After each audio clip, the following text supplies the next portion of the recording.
Hanu Raghavapudi.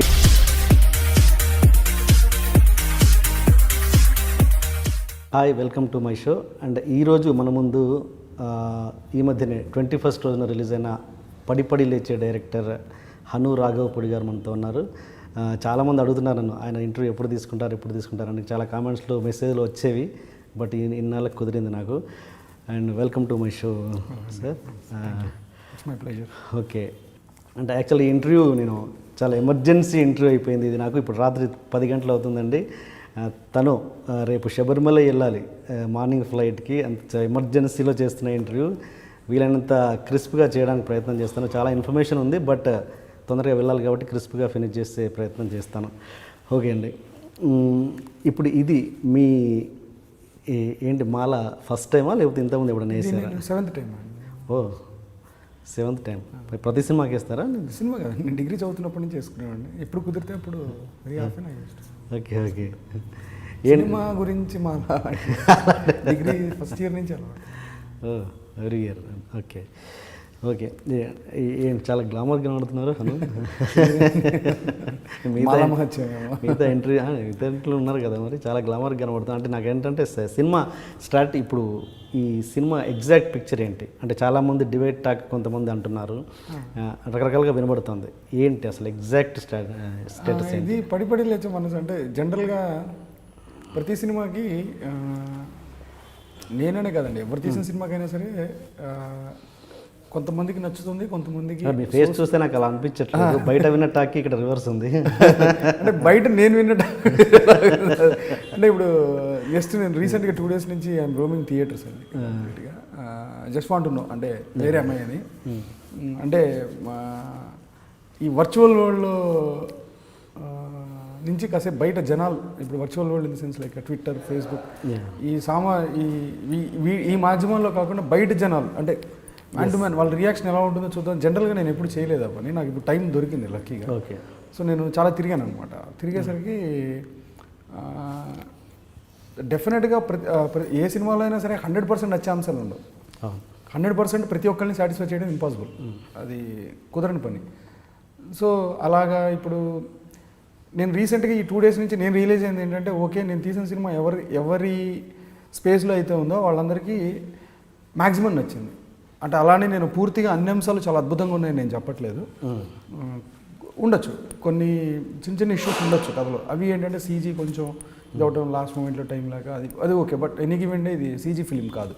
Okay okay. అంటే graphics మీద depend అయిన ఫిలిం కాదు కాబట్టి దెన్ ఓకే, అది కొంచెం క్షమించవచ్చు. ఆ స్పేస్ మూడ్ క్యారీ అవుతే సరిపోద్ది. మూడ్ క్యారీ అవుతే సరిపోద్ది. అండ్ ఇంకోటి ఏంటంటే అండి, ఇప్పుడు సంహవ్ నేను రియలైజ్ అయింది ఇన్ దిస్ హోల్ సెషన్, అందరికీ అటెన్షన్ డిజార్డర్ ఉంది కొంచెం. అంటే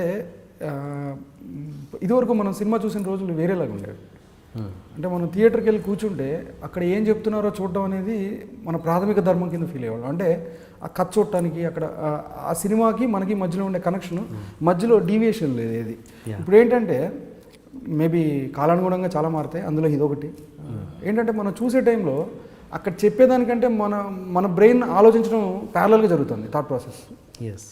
అంటే ఇది అయింది అంటే అక్కడ ఏం చెప్తున్నారు అనే ఒక అటెన్షన్ ఏదైతే ఉందో అది పోయింది. అంటే ఇప్పుడు ఎగ్జాంపుల్ ఎవరైనా ఒక స్పీచ్ ఇస్తున్నారు అనుకోండి, తను చెప్పే దాంట్లో ఉండే భావం అర్థం చేసుకోవడం కంటే దానికంటే కౌంటర్ ముందర వచ్చేస్తుంది మనిషి. మీకు అర్థమైంది? అంటే అటెన్షన్ లేదు, ఎవరు ఎనలైజేషన్ ఎక్కువైపోయింది. అంటే అది అబ్జర్వ్ చేశాను నేను. మోర్ ఓవర్ అది కరెక్ట్ కాదేమో అని నా ఫీలింగ్. సో డెఫినెట్గా ఫస్ట్ నెగిటివ్లోకి వెళ్ళడం అనేది అలవాటు.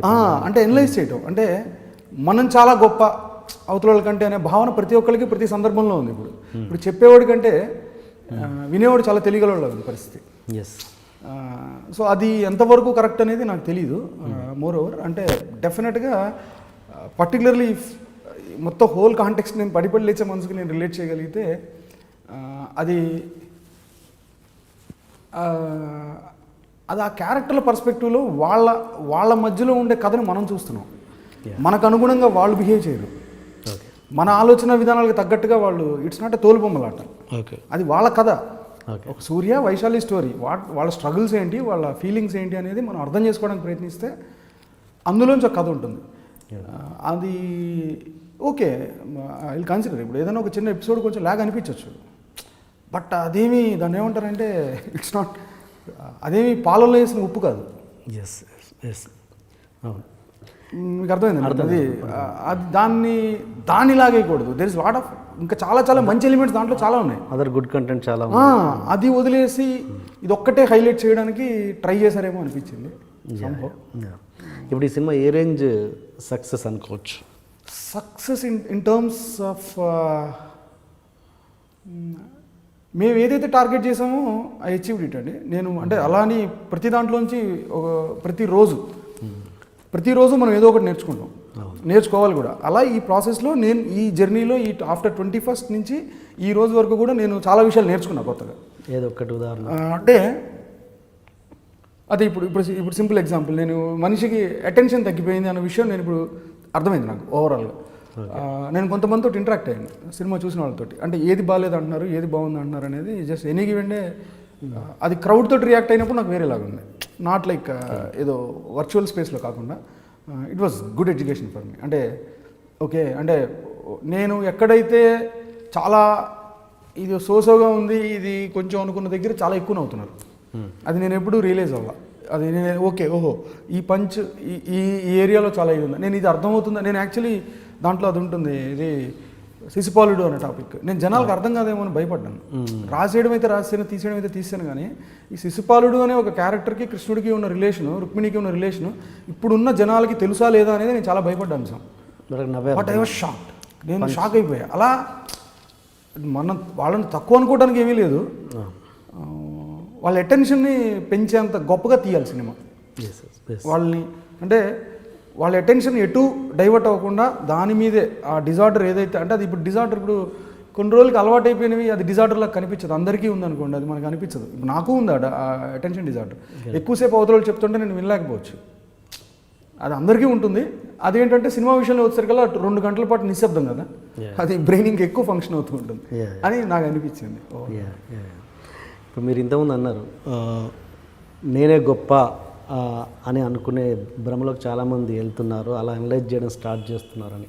కానీ మీ మీద ఒక ఇది ఉంది ఏంటంటే, హను రాఘవపూడి అసలు ఇండస్ట్రీలో తనే తోపు డైరెక్టర్ అనే ఫీలింగ్లో ఉంటాడు. ఇప్పుడు వేరే డైరెక్టర్ని చేసి చాలా లైటర్ వేలో తీసుకుంటాడు. అంటే ఎవరినేనండి ఆ 4 వాల్స్లో అలా ఉంటాయన్న మాటలు అన్నది ఒక ఇది ఎంతవరకు నిజం? అసలు పచ్చబద్దండి. ఈ 4 వాల్స్లో ఇప్పుడు మీరే అంటున్నారు 4 వాల్స్ మధ్యలో నా ఫీలింగ్ అని. ఈ 4 వాల్స్ మధ్యలో నా ఫీలింగ్ బయట ఇప్పుడు మూసున్న చేయి గురించి ఈ చేతిలో ఏముంది అంటే మన అనంతం ఊహించవచ్చు, ఏదన్నా ఊహించవచ్చు, ఇందులో పట్టగలిగే ఏ విషయమైనా ఊహించవచ్చు. కానీ ఎందుకంటే మీకు తెలియదు కాబట్టి దీంట్లో ఏముందో. అలా ఆ 4 వాల్స్ మధ్యలో నా ఫీలింగ్ బయట అలా ఉండడం అనేది మీ సర్కిల్లో, ఐ మీన్ టు సే మీ సర్కిల్లో, మీ ఫ్రెండ్స్ సర్కిల్లో, మీ డైరెక్షన్ డిపార్ట్మెంట్ దగ్గర అలా. Direction department in the sense అంటే ఓకే, మీ డైరెక్షన్ డిపార్ట్మెంట్ మీ కొలీగ్ డైరెక్టర్ ఎవరు ఉంటారు? ఎప్పుడు లేదండి, అది ఎప్పుడు లేదు. బట్ వన్ థింగ్ నాకు ఉన్నదల్లా ఏంటంటే అంటే కాన్ఫిడెన్స్ అవ్వచ్చు, కాన్ఫిడెన్స్ కూడా కాదు. అంటే నేను I'm a very good listener first of all. Okay, కాకపోతే ఎక్కడ వస్తుందంటే నాకు చిన్న ఇది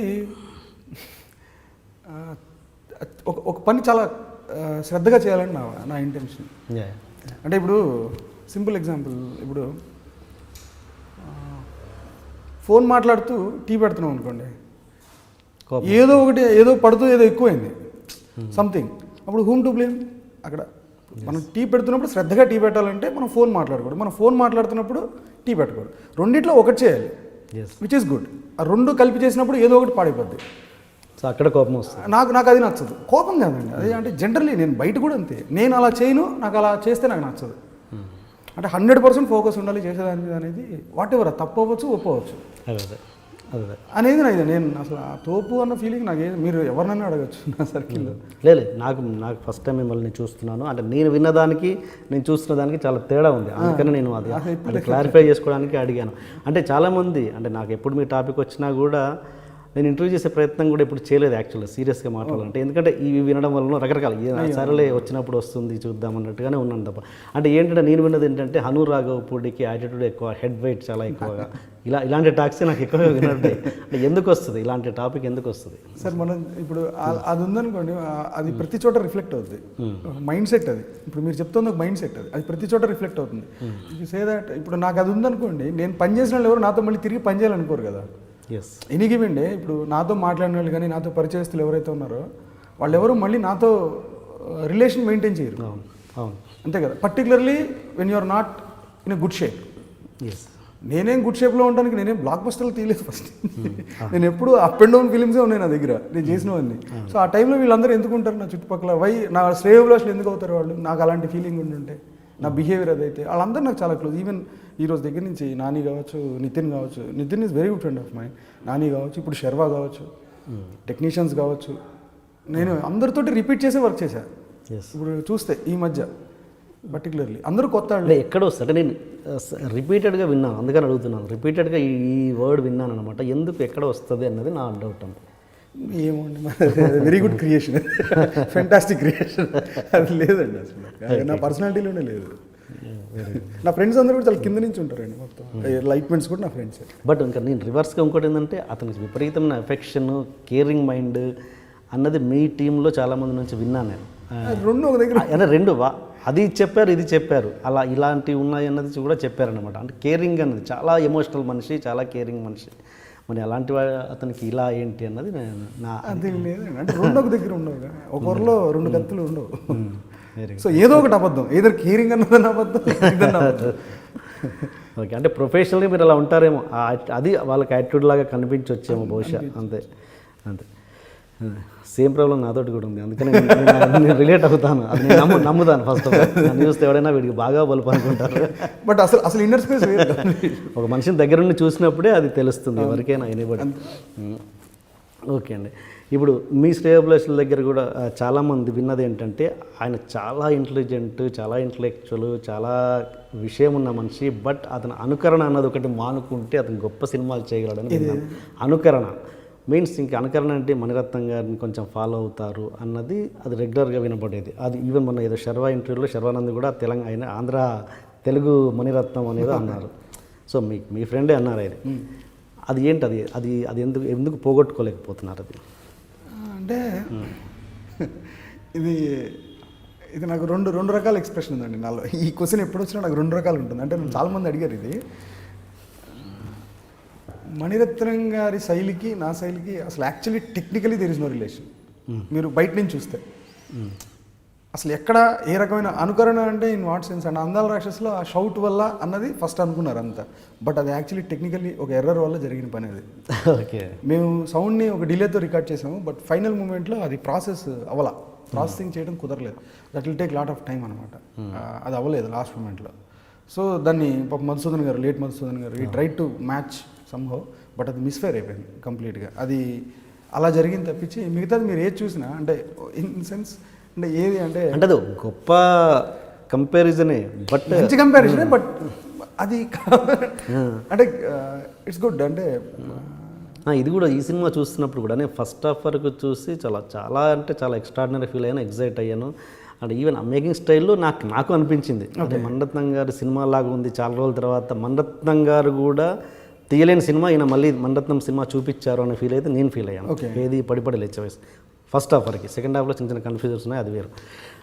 అది నాకు వచ్చింది అని చెప్తున్నాను ఒక ప్రేక్షకుడిగా. అది ట్రై అండి, ఎంత స్ట్రాంగ్గా అనిపిస్తుందంటే ఎక్కడో సంవేర్ ఉన్నట్టే. బట్ యా దట్స్ అంటే మణిరత్నం గారి సినిమా మణిరత్నం గారే మళ్ళీ చూపించలేకపోతున్నారు ఫ్రాంక్గా మాట్లాడాలంటే. అది మీరు మళ్ళీ ఈ సినిమాలో నాకు కనబడింది అని చెప్తున్నాను. అదే అంటే ఒక రకంగా బాగానే ఉంటుందండి, బట్ అది అంత రిపీటెడ్గా రాకూడదు. సినిమా మీ విషయంలో మీకు కామెంట్ వినబడదా? పడిపడి లేచే మనసును సెటైరిక్గా కొంతమంది అంటారు, సినిమా కూడా పడిపడి లేచింది అని. అది జనాలు కొంతమంది అన్నారండి. I'm very happy for that. ఇప్పుడు జనాలు ఎవరైనా అన్నారంటే ఇప్పుడు దాన్ని ప్రాసలాగా వాడుతున్నారు జనాలు, రివ్యూస్ కానీ ఇవి కానీ. అంటే దట్స్ నాట్ రైట్ అని నా ఫీలింగ్. అంటే ఇప్పుడు దెర్ ఇస్ ఎ లాంగ్వేజ్. ఇప్పుడు ఒక రివ్యూ అనేది విశ్లేషణాత్మకంగా ఉండాలి. ఎవరైనా చెప్తే మనం నేర్చుకునేలాగా ఉండాలి. ఇప్పుడు మీరు ఏదైనా మాట్లాడుతుంటే మీరు ఇది బాగాలేదు, ఇప్పుడు మీరు అన్నారు ఇప్పుడు బాబు మండత్నం లాగా ఉంది నీ వర్క్, అలా రిపీటెడ్గా ఉండకుండా ఏమైనా కొంచెం ఓన్ సిగ్నేచర్తో ట్రై చేస్తే ఇంకా మంచి సినిమాలు తీయగలవు అనేది ఒక సజెషన్. అది ఎవరు చెప్పినా మనం యాక్సెప్ట్ చేయగలిగేది. ఇప్పుడు నేను కూడా చూశాను ఎక్కడో పడింది మళ్ళీ లేవలేదు ఆర్ సంథింగ్, అంటే అంటే ఏమో మరి ఎలా అనిపిస్తుంటుంది ఒక క్రియేటర్కి అలాంటి రివ్యూస్ కానీ అలాంటి కమెంట్స్ చూస్తున్నప్పుడు ఎలా? అదే నాకు రివ్యూతో ప్రాబ్లం లేదండి. అంటే మనం చేసే పని 100% అందరికీ నచ్చుతుంది అనేది నేను ఎప్పుడు నమ్మను. నేను ఎప్పుడు అలా చేయడం అనేది బ్రహ్మదేవుడి వల్ల కూడా కాదు, అది ఎవరు చేయలేరు. ఇప్పుడు రాజకుమారి రాణి గారి సినిమాలో కూడా కొన్ని పాయింట్స్ గురించి మాట్లాడతారు సంభవ్ ఎవరో ఒకళ్ళు, అది వాళ్ళ అంతకంటే ఇంటెలెక్చువల్ ఎవరైనా ఉంటే మాట్లాడతారేమో. ఇప్పుడు నేను తీసిన సినిమా కంటే చాలా ఇంటెలెక్చువల్ థాట్ ప్రాసెస్ ఉన్న వాళ్ళకి అది నచ్చపోవచ్చు, వాళ్ళు చెప్పొచ్చు. సో ఓకే, నేను అక్కడికి రీచ్ అవ్వట్లేదు అనుకోవడం అనేది జనరలీ మనం ఎదుగుతున్న టైంలో మనం ఉండాల్సిన ప్రాసెస్. అది ప్రతి ఒక్కటి నేర్చుకుంటూ వెళ్ళాలి. ఓకే, దాన్ని రివ్యూయింగ్ అంటాం కదా, ఏదైనా సరే ఒక ప్రోడక్ట్ రివ్యూయింగ్ ఉంటుంది, ఇంకోటి ఉంటుంది, ప్రతి ఒక్కటి ఉంటుంది, తప్పేం కాదు, అది 100% తప్పు కాదు. సో ఈవెన్ మీరు రాసిన దాంట్లో నాకు ఏమన్నా ఓకే ఇది నేను చేంజ్ చేసుకోవాలి, ఇది కరెక్ట్ కాదు, ఓకే కరెక్టే, ఇది నేను చేసిన తప్పే, ఇది ఇలా చేయకూడదు ఇంకోసారి అనేది నన్ను నేను కరెక్ట్ చేసుకునేలాగా ఉందంటే దెన్ ఫైన్. అంతేగాని అది ఒక ప్రాస అంటారా దాన్ని ఏమంటారు అంటే ఇప్పుడు టైటిల్ అనేది ఫిల్మ్ అనే దానికి నాదనే కదా, నేను చాలా సినిమాలు రివ్యూస్ చూసాను అలాగా, దానికి ఏదో కౌంటర్ ఇస్తారు, దాని మీద కౌంటర్ ఏంటి, అది ఇట్స్ నాట్ గుడ్, అది హెల్దీయే కాదు అసలు. అంటే అక్కడే థాట్ ప్రాసెస్ కరెక్ట్ కాదని నా ఫీలింగ్. అది ఐఎమ్ వెరీ హ్యాపీ, అస్సలు ప్రాబ్లమే లేదు నాకు నెగిటివిటీ తీసుకోవటం. నేనేం అంత గొప్ప సినిమాలు ఏం తీసేలేదు ఫస్ట్ నుంచి, లైమ్ లైట్లో ఉన్న డైరెక్టర్ నేను కదా, ఇంకా ఎదుగుతున్నాను నేను. I'm ready to accept anything. ఏదో ఒక రోజు అందరికీ నచ్చే సినిమా తీయటమే నా ప్రయత్నం, అంతే కదా. దాంట్లో నేను ఎదగడం కోసం నేను ఏదైనా నేర్చుకోవడానికి రెడీగా ఉన్నాను, అంతేగాని బట్ అది నాకు ఎందుకు నాకు పర్సనల్గా అనిపించింది, బట్ జనాలకు బాగుండొచ్చాము, I don't know. Okay. And okay, సినిమా విషయానికి వస్తే లోపల మామూలు ఒక డైలాగ్ విన్నాను ఉంది దాంట్లో, ఏంటి యుద్ధం ఓడిపోతే రాజ్యం పోయేది మహా అంటే రాజ్యం, కానీ వైశాలి రాకపోతే నేను కోల్పోయేది జీవితం, వైశాలి రాకపోతే కోల్పోయేది జీవితం. అలా వచ్చే ఊహ కూడా నా ప్రాణం ఎగరేసుకుపోతుంది. అంటే మీ ఉద్దేశం ఏంటంటే రాజ్యం కంటే వ్యక్తి జీవితం గొప్పదనా? ఆ పర్టికులర్ పర్స్పెక్టివ్లో యుద్ధంలో ఓడిపోతే పోయేది రాజ్యం, ఇట్స్ ఫిజికాలిటీ, అంటే అంతస్తు పోయేది రాజ్యమే, అంటే రాజ్యమే అన్నది ఆఫ్టర్ ఆల్ అన్నట్టుగా, అంతే కదా. ఎలా యుద్ధంలో ఓడిపోతే పోయేది రాజ్యాలేమో మహా అయితే ఎలా అంటే నాకు అర్థం కాక అడుగుతున్నాను. అంటే యుద్ధంలో ఓడిపోతే పోయేది రాజ్యమే, కానీ వైశాలి రాకపోతే నేను కోల్పోయేది నా జీవితం. Life is bigger than anything కదా, మనిషి బతుకు అనేది. ఓకే, అది రాజ్యం అనేది ఒక స్థాయి, ఆ రాజు రాజ్యం లేకపోతే వేరేలా కూడా బతకగలడు. ఓకే, కానీ ఆ పక్కన రాణి లేకపోతే బతకలేను అని చెప్పాలంటే మీకు ఒక అలంకారం కావాలి అక్కడ. అంటే నాకు అన్నిటికంటే చాలా ఎక్కువ వైశాలి అని చెప్పాలంటే ఒక అలంకారం కూడా ఎక్కువ అని చెప్పడం, అక్కడ ఉపమాలంకారం లాగా నేను అది వాడాను. అంటే మామూలుగా యుద్ధాల్లో ఓడిపోతే పోయేది రాజ్యాలేమో, బట్ వైశాలి రాకపోతే ఈ రోజు నేను కోల్పోయే జీవితం. అలా వచ్చే ఊహ కూడా నా ప్రాణం ఎగరేసుకుపోతాను. అంటే అలాంటి ఆలోచన కూడా మనం బతకనివ్వట్లేదు. ఓకే ఓకే, రాదు అనే ఆలోచన ఇన్ దట్ చిన్న ఎగ్జాగరేషన్, ఎగ్జాగరేటెడ్ కంటే మోర్ ఓవర్ అలంకారం అండి. అంటే రాముడు మొహం చంద్రబింబంలో ఉంది అన్నట్టుగా ఇప్పుడు వైశాలి ఇంపార్టెన్స్, వైశాలి రేపు తను రావడం అనే దాని ఇంపార్టెన్స్ ఏంటి అని చెప్పడానికి నేను వాడిన అలంకారం. ఓకే ఓకే, మీరు మామూలుగా మీరే రాసుకుంటారు కదా డైలాగ్స్, అంటే మీ టీం ఏమైనా హెల్ప్ చేస్తారా దాంట్లో డైలాగ్స్? కొనుక్కునండి, అంటే నేను ఇప్పుడు ఒక సీన్ ఉందంటే అసిస్టెంట్ డైరెక్టర్ రాస్తాడు కొన్ని, నేను ఇస్తాను మామూలుగా నీ వెర్షన్ ఏంటారు ఆయన, దాంట్లో ఒక డైలాగ్ బాగుంటుంది అది తీస్తాను. అలా మీరు మామూలుగా లిరిక్ రైటర్ అవుదామని కదా వచ్చి మరి ఇప్పుడు మీ సినిమాలకి ఉన్న పాటలు రాసుకుంటే నేనేమి రాయలేదు. ఎందుకు మరి ఆ కోరికను ఎందుకు చంపుకున్నారు? చంపుకోవడం అంటే నేను వచ్చింది ఆ పర్పస్, బట్ తర్వాత నేను ఐ టర్న్ ఇంటూ డైరెక్షన్. కేకే మొత్తం ఇచ్చేస్తున్నట్టు సింగిల్ కార్డ్. ఓకే, ఫస్ట్ నుంచి అతనితో ట్రావెల్ అవుతుంది కేకే. వెరీ గుడ్ ఫ్రెండ్, చాలా మంచి లిరిసిస్ట్. ఓకే ఓకే, నాకు ఫ్రెండ్ అవుతాను ఈ మధ్య I'm very happy for him, చాలా ఫేమస్. ఎస్ అవును, చాలా వినబడుతున్నాయి అతని పాటలు, వరుసగా సక్సెస్లు వస్తున్నాయి. ఓకే అండి. అండ్ ఇంకొకటి దీంట్లో మదర్ క్యారెక్టర్, తన హీరో మదర్ క్యారెక్టర్గా ప్రియారామన్ తీసుకొచ్చారు చాలా రోజుల తర్వాత, అది ఎవరి ఐడియా అది? ప్రియారామన్ సంభవ్ నేను అంటే ఇప్పటిదాకా చేయని మదర్ రోల్ ఎవరున్నారా అని వెతుకుతున్న టైం సంభవ్ ఎవరు అసిస్టెంట్ డైరెక్టర్ ఎవరు సజెస్ట్ చేసినారు, సతీష్ కదా సారీ, ఎవరు సజెస్ట్ చేశారు ఇది, శ్రీను డైరెక్షన్ డిపార్ట్మెంట్ సజెస్ట్ చేశారు. కొన్ని ప్రొఫైల్స్ తీసుకొచ్చారు ఎప్పటిదాకా అంటే మామూలుగా ఈ మధ్యకాలంలో రెగ్యులర్గా స్టార్ట్ అయింది ఏంటంటే మదర్ క్యారెక్టర్లు కానీ అత్త క్యారెక్టర్లు కానీ అంటే ఆ త్రివిక్రమ్ గారి సినిమా దగ్గర నుంచి స్టార్ట్ అయింది. ఐ థింక్ అత్తారింటికి దారి, ఇది నదియా గారి దగ్గర ఒక ఫ్రెష్నెస్ అన్నది, ఒక ఫ్రెష్గా ఉన్న పాత హీరోని తీసుకొచ్చి అమ్మగానో అత్తగానో పెట్టడం అన్నది. బట్ ఓకే, వాళ్ళు ఒక 2 సినిమాలు చూసిన తర్వాత మళ్ళీ కనబడుతున్నారంటే కనబడట్లేదు. ఎవరినైనా తీసుకోండి, నదియా దగ్గర నుంచి ఎవరు కనబడట్లేదు. అంటే ఏంటంటే మీరు టాలెంట్ కంటే కూడా ఒక ఫ్రెష్నెస్నే తీసుకుంటున్నారు, ఫ్రెష్నెస్ కావాలనుకుంటున్నారు తప్ప టాలెంట్ కంటిన్యూ అవ్వాలని ఏ డైరెక్టర్ చూడట్లేదేమో అనిపిస్తుంది. అంటే ఈవెన్ ఆ థాట్ ఇట్ సెల్ఫ్ రొటీన్ అయిపోయిందేమో అనిపిస్తుంది. అంటే ఒక పాత హీరోని తీసుకొచ్చి మదర్గానో అత్తగానో పెట్టడం అన్న థాటే రొటీన్ అయిపోయింది అన్నది మీకు ఎందుకు అనిపించట్లేదు? అంటే దీంట్లో యాక్చువల్గా మదర్ది చాలా పెద్ద రోల్ అండి.